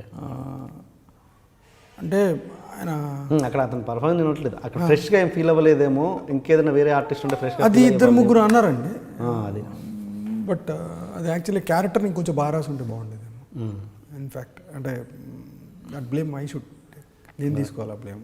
okay okay okay. ఇంకా ఏమైనా చిన్న క్వశ్చన్స్ అన్నీ అయిపోయినాయి, ఇంకా మీరు సినిమా గురించి ఏమైనా మాట్లాడాలంటారు. అండ్ ఇంకొకటి, మీరు అందాల రాక్షసి సినిమా మధ్యలో యాడ్ అయ్యారు కదా వీళ్ళు, సాయి కొర్రపాటి గారు. అవును కదా, సాయి కొర్రపాటి గారు జాయిన్ అయ్యాక మొత్తం క్రెడిట్ అంతా రాజమౌళి గారికి వెళ్ళిందని హనురావు ఇప్పుడు చాలా కొంచెం హర్ట్ అయ్యారని అయ్యో ఆయన ఆయన ఆయన యాడ్ అవ్వకపోతే సినిమా ఇదే నేను ఫోర్ వాల్స్ క్రియేషన్స్ క్రియేషన్స్ నాకు అసలు ఆయన క్రెడిట్ మొత్తం నేను ఎంత కష్టపడితే ఆ క్రెడిట్ అంతా ఆయనకి వెళ్ళిందని అలా అసలు అదేంటండి, ఆయన పాపం ప్రొడ్యూసర్ అండి ఆ సినిమాకి, ఆయన ప్రొడ్యూసర్గా ఆయన జాయిన్ అయ్యారు. అది అసలు ఆయనే కదా అసలు ఫస్ట్ అసలు అనురాగపూడి ఎవరు అనేది తెలిసింది ఆయన ఆ రోజు మాట్లాడిపోయారు. అట్లీస్ట్ ఈ డౌట్ చాలా మంది క్లియర్. అయ్యో అసలు అలాంటి ఏం లేదండి బాబు, ఆయన అసలు ఎక్కడ ఆయన చాలా గ్రేట్ పర్సన్. ఆ రోజే అసలు నేను నథింగ్, ఆయన నా గురించి మాట్లాడదాం అనేది చాలా పెద్ద మ్యాటర్ అప్పుడు. ఎస్ ఎస్ చాలా ప్లస్ సినిమాకి అది. అది అసలు నేను ఆయన స్థాయి ఏంటి నా స్థాయి ఏంటి అసలు టూ మచ్. ఇది గ్రేట్ క్రియేషన్, ఇది బెస్ట్ క్రియేషన్. నిజంగా ఇండస్ట్రీలో ఇలాంటి చాలా పుడతాయి నిజంగా, ఇవన్నీ నిజంగా. ఇండస్ట్రీలో కాకి ఎగిరింది అన్న దగ్గర మొదలైతే చివరి 4వ వాడి దగ్గరికి వెళ్ళేసరికి ఆవు ఎగురుతుందన్న కూడా నమ్మేస్తారు జనాలు. ఆవు ఎలా ఎగురుతుందన్న లాజిక్కే లేదు. ఇప్పుడు మొదటి వ్యక్తి అరే కాకి ఎగురుతుంది బిలీవబుల్, ఓకే కాకి ఎగురుతుంది చూశాను. ఇంకోటి దగ్గరికి వచ్చేసరికి మారిపోద్ది, 3వ వాడి దగ్గరికి వెళ్ళేసరికి ఇంకోటి, ఫైనల్గా 4వ వాడికి వచ్చేసరికి ఆవు ఎగురుతుంది అంటాడు, అది కూడా బిలీవ్ చేస్తారు. ఆవు ఎగరటం ఏంటి అన్న లాజిక్ కూడా రాదు ఎవరికి, అంత దారుణంగా ఉండే రూమర్స్. నేను చాలా వింటాను నా గురించి కదా, వేరే వాళ్ళ గురించి. అంటే బట్ అది మనకు తెలిసినప్పుడు మన విజ్ఞత, దాన్ని ఎంతవరకు బిలీవ్ చేస్తాం ఎంతవరకు నమ్ముతాం అనేది మన విజ్ఞతకు సంబంధించిన విషయం. ఓకే అండి, నాదైతే అయిపోయింది. ఇంకేదైనా సినిమా గురించి చెప్పాలంటే పడిపడి లేచే మనసు అనేది యాక్చువల్లీ చాలా హార్ట్ సోల్ అన్నీ ఇన్వాల్వ్ చేసి చాలామంది వర్క్ చేసిన ఫిల్మ్ అండి. ఇందులో ఎవరిది ఇప్పుడు నచ్చటం అనేది ఒక ఇండివిజువల్ ఒపీనియన్స్. కేజీఎఫ్ అనే సినిమా వల్ల ఏమన్నా ఎఫెక్ట్ అయిందా సినిమా? ఐ డోంట్ నో అండి. ఇప్పుడు ఆ సినిమాకి పొటెన్షియల్ ఉంటే ఇంకో దాని వల్ల ఎఫెక్ట్ అయింది, ఇంకో దాని వల్ల ఎఫెక్ట్ అవ్వడం, ఒకటేసారి ఇన్ని సినిమాలు రిలీజ్ అవ్వడం అనేది డెఫినెట్గా ఎంతో కొంత జరుగుతూ ఉంటుంది. అది పెద్ద ఇదని నేను అనుకోను. బట్ చూసే వాళ్ళంతా చూస్తున్నారు, పడిపడి లేచే మనసు కూడా ఎవ్రీవేర్ ఇట్స్ హౌస్ఫుల్స్. ఇప్పుడు చూసినంత వరకు ఇప్పటివరకు అయితే ఇనీషియల్గా డే 1 ఏంటంటే లాట్ ఆఫ్ ఎక్స్పెక్టేషన్ ఉండింది. అంటే ఫస్ట్ హాఫ్ చూసిన ఎక్స్పెక్టేషన్ తోటి సెకండ్ హాఫ్, ఇప్పుడు ఒక కథ అనేది దాని గ్రాఫ్ దానికి ఉంటుంది, కథ అనుగమనం అనేది దానికి ఉంటుంది. ఫస్ట్ హాఫ్ ఎక్స్పెక్టేషన్స్ తోటి సెకండ్ హాఫ్ కూర్చోబెడతాం, సెకండ్ హాఫ్ ఎక్స్పెక్టేషన్స్ తోటి ఫస్ట్ హాఫ్ కూర్చోబెడతాం అనేది ఇంపాసిబుల్. దీని సెకండ్ హాఫ్ స్టోరీ, దీని సెకండ్ హాఫ్ది. దాన్ని కొంచెం అటెన్షన్తో చూడగలిగితే అది ఇచ్చే ఫీల్ అది ఇచ్చేస్తుంది. ఓకే, సో అది విచ్ ఐ బిలీవ్ అది నచ్చుతుంది జనాలకు కూడా. ఇప్పుడు ఎగ్జాంపుల్ బాగాలేదు, సెకండ్ హాఫ్ కొంచెం బోర్ అయ్యాం, సెకండ్ హాఫ్ కొంచెం లెంత్ అనిపించింది అని ఫస్ట్ డే అన్నారు, సెకండ్ డేకి అది సెట్ అయింది. సో ఇప్పుడు చూస్తే బాగుంది సినిమా, సెకండ్ టైం వెళ్తున్నాం అని చూసేవాళ్ళు కూడా ఉన్నారు. మీరు చూస్తే ఇప్పుడు ట్విట్టర్లో అంటే they talking about the dialogues, ఆ డైలాగ్ మాట్లాడుతున్నారు, ఈ డైలాగ్ న్యూనాన్సెస్ మాట్లాడుతున్నారు, అక్కడ ఆ షార్ట్ బాగుంది అంటున్నారు, ఎవరో సంబంధం లేకుండా. I'm feeling happy for that. Sharwa అసలు ఎక్స్ట్రాడినరీ పర్ఫార్మెన్స్, శర్వా కోసం 2వ సారి చూస్తున్నాం అంటున్నారు, సాయి పల్లవి కోసం 2వ సారి చూస్తున్నాం అంటున్నారు. I'm happy. మ్యూజిక్ ఫ్రెష్గా ఉంది. సో ఇన్ని ఫ్రెష్నెస్ల మధ్యలో మీరే అంటున్నారు విజువల్లీ స్టన్నింగ్గా ఉంది అంటున్నారు, కోల్కతా క్యారెక్టర్ అద్భుతంగా ఉంది అంటున్నారు, డైలాగ్స్ బాగున్నాయి అంటున్నారు, వాళ్ళిద్దరి మధ్యలో కెమిస్ట్రీ బాగుంది అంటున్నారు, సీన్స్ చాలా బాగున్నాయి అంటున్నారు. బాగున్నవి ఇన్ని అంశాలు ఉన్నాయి. మీరు అన్న ల్యాగ్ అన్నది 1 సీన్కి సంబంధించిన విషయం. సో 4 మంచి సినిమాలు రిలీజ్ అయినప్పుడు అలాంటి ఎఫెక్ట్ ఏమైనా పడవచ్చు, ఒక మంచి సినిమాకి కూడా పడవచ్చు కొంచెం. ఒక సీన్ మధ్యలో ఒక 5 minutes ల్యాగ్ అన్న ఒక మాట ఇన్ని మంచిని చెడగొట్టలేదు కదా. ఇన్ని మంచిని ఇన్ఫ్లుయెన్స్ చేయకూడదు. సో మీరు థియేటర్కి వెళ్తే డెఫినెట్గా ఎవరైనా సరే థియేటర్కి వెళ్ళి సినిమా చూసి డిసప్పాయింట్ అయ్యాము అంటే దట్స్ డిఫరెంట్ బాల్ గేమ్. అది వేరే మ్యాటర్. అది అప్పుడు okay we have to accept. But cinema చూసినట్టు బాగుంది అంటున్నారే, మీరు చూసారు, మీకు ఎలా ఉంది? I just want ask one question, మీకు ఎలా ఉంది? బాగుండే చెప్తున్నా. నాకు ఫస్ట్ హాఫ్లో అసలు ఎక్స్ట్రాడనరీ, నేను చెప్తున్నాను కదా, వచ్చి మళ్ళీ మణరత్నం తీరని సినిమా ఈయన తీశారని నేను ఫస్ట్ టాపిక్ అదే అన్నాను కదా. సెకండ్ దానిలో ఒక చిన్న కన్ఫ్యూజన్, అదొక ఓకే, అది ఎవరి ఉద్దేశాలు ఎవరి అభిప్రాయాలు వాళ్ళవి. దాంట్లో చిన్న ఆ ల్యాగ్ ఏమంటారు, ఆ కన్ఫ్యూజన్స్ అలా ఆ ఫీలింగ్ అయ్యాను తప్పించేసి మిగతా అంత బ్యాడ్ సినిమా ఆ రేంజ్ అలా కామెంట్ చేసేంత డెఫినెట్గా లేదు. It's very good film, see it with the heart. అంతే. ప్రతి దానికి లాజిక్లు అప్లై చేసేస్తే ఏదో ఒక దగ్గర మనం కోల్పోతాం. ఎస్ ఎస్ ఎక్కువసార్లు ఇది పని చేయాలి, తక్కువసార్లు ఇది పని చేయాలి. అట్లీస్ట్ ఇప్పుడు ఒక పుస్తకం చదువుతున్నప్పుడు దాని భావం దానికి ఉంటుంది, ఒక సినిమా చూసేటప్పుడు దాని భావం దానికి ఉంటుంది. అది అర్థం చేసుకోవడానికి ప్రయత్నించాలి, మన భావాలు వాటి మీద రుద్దడం కంటే అని నా ఉద్దేశం. ఓకే అండి, మన ఆల్ ది బెస్ట్. అండ్ ఇప్పుడు రేపు పొద్దున శబరిమల వెళ్తున్నారు, happy journey. And next cinema ఏంటి ఏదని? నెక్స్ట్ సినిమా కూడా లవ్ స్టోరీ అండి. అసలు మీరు స్ట్రాంగ్ దేంట్లో యాక్చువల్గా లవ్ స్టోరీస్ ఏలోనే అంటే ఇంకా లవ్ స్టోరీస్ అని అందరూ అంటున్నారు, బట్ యాక్చువల్లీ నేను తీయాలనుకున్న సినిమాకి ఇప్పుడు జస్ట్ ఆన్ ద వేలో ఉన్నాను, జర్నీలో ఉన్నాను నేను. In the middle of the journey.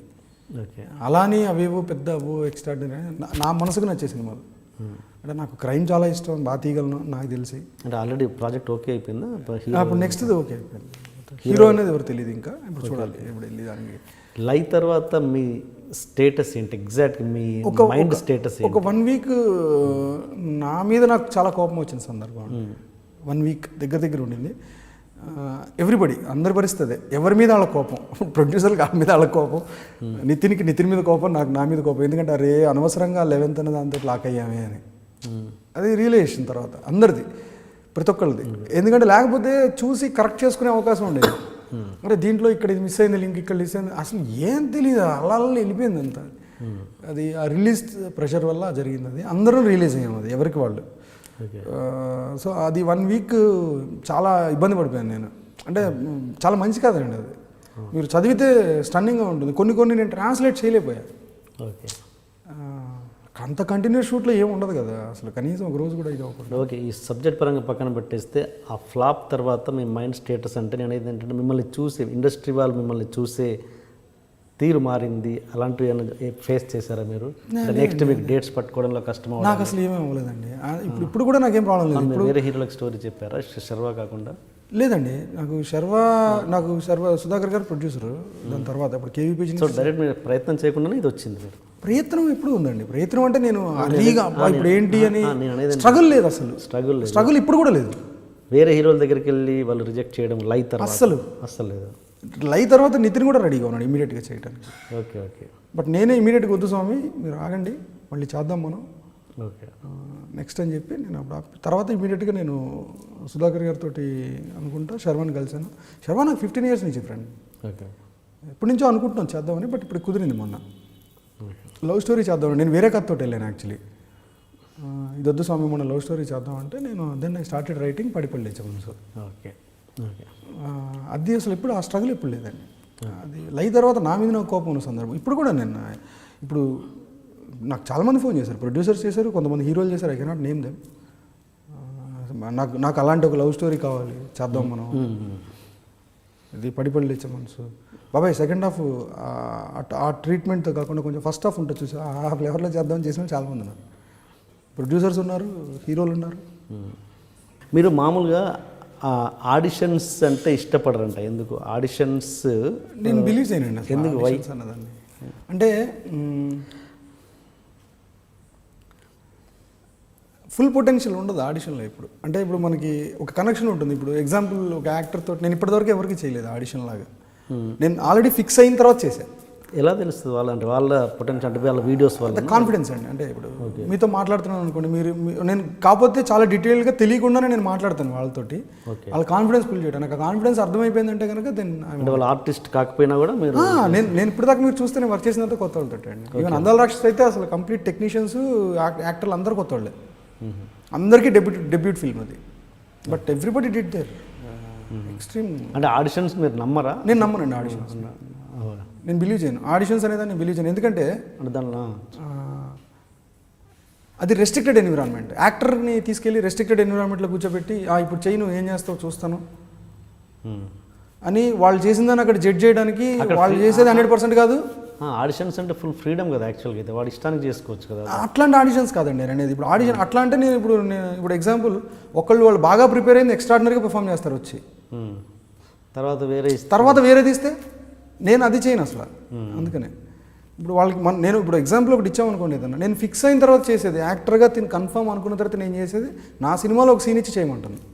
అప్పుడు ఆ క్యారెక్టర్ మీటర్ సెట్ చేయడానికి దాన్ని ఒక 3-4 సార్లు చేయించి, ఓకే ఈ క్యారెక్టర్ ఈ ట్రీట్మెంట్ తోటి బిహేవ్ చేస్తుందమ్మా, ఇది ఈ బిహేవియర్ ఇది, ఈ సీన్లో ఇలా ఉన్నామంటే ఈ సినిమా మొత్తంలో ఎలా ఉంటుందో నీకు అర్థమైంది కదా అని దీనిలోకి తీసుకొస్తాను. ఇఫ్ ఐ బిలీవ్ హిమ్, తను చేయగలడు అన్న తర్వాత.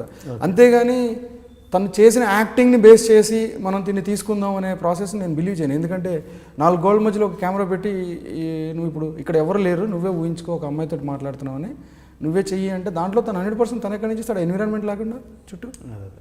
అంతే కదండి. ఇప్పుడు అది అసలు ఇంపాసిబుల్ అసలు అది డాన్స్ చేయడం. అందుకే నేను ఆడిషన్స్ బిలీవ్ చేయను అసలు. అది ఒక 10 నిమిషాలు మాట్లాడితే ఒక మనిషితో వచ్చే వైబ్ తెలిసిపోతుంది. అంటే ఓకే మనం చూడగలుగుతున్నామా, తిని చేయగలుగుతాడా లేదా అని ఒక నమ్మకం అంతే. కానీ పెద్ద పెద్ద డైరెక్టర్లు ఆడిషన్ చేస్తారు. అది ఒక్కొక్కళ్ళు ఒక్కొక్కటి అండి. ఇది నా ప్రొసీజర్.